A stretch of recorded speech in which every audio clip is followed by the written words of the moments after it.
Hello, Nicole Steckline here, technical agronomist for DeKalb and Asgrow in Northeast Iowa, and I'm here just to reiterate the importance of scouting.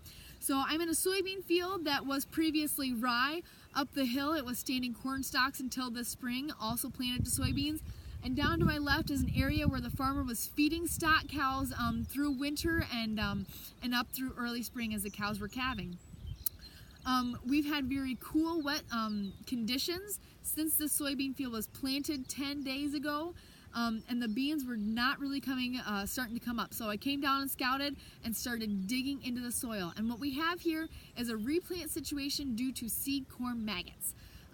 These were fully treated soybeans, which is labeled to take care of the seed corn maggots. However, the very wet conditions can dilute that seed treatment, that insecticide, and still leave them open for damage due to some of these pests. So I've got a row here, not a whole lot growing.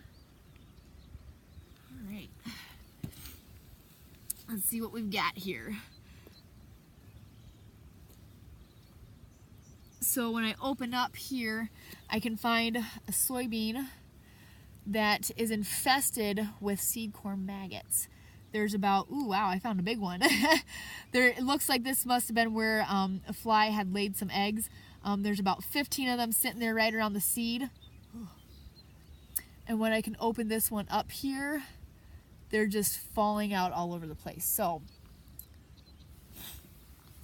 when it comes to seed corn maggots, they come from a fly, and then they will lay their eggs. The eggs will hatch, turn into larvae, feed on plant matter, and then pupate and emerge as a mature adult. This life cycle will usually take around 21 days, maybe slightly less, depending on the temperatures. So just another reminder. Cool, wet conditions, we start seeing a lot of different things, so it just makes it all the more important to scout and to dig deeper. So here you can see where I've pulled up a couple of plants in the row, and it's just teeming with maggots.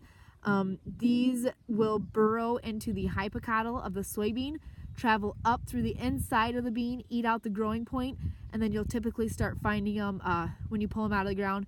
You pull the cotyledons apart, and you will see them in there feeding on the cotyledons as well.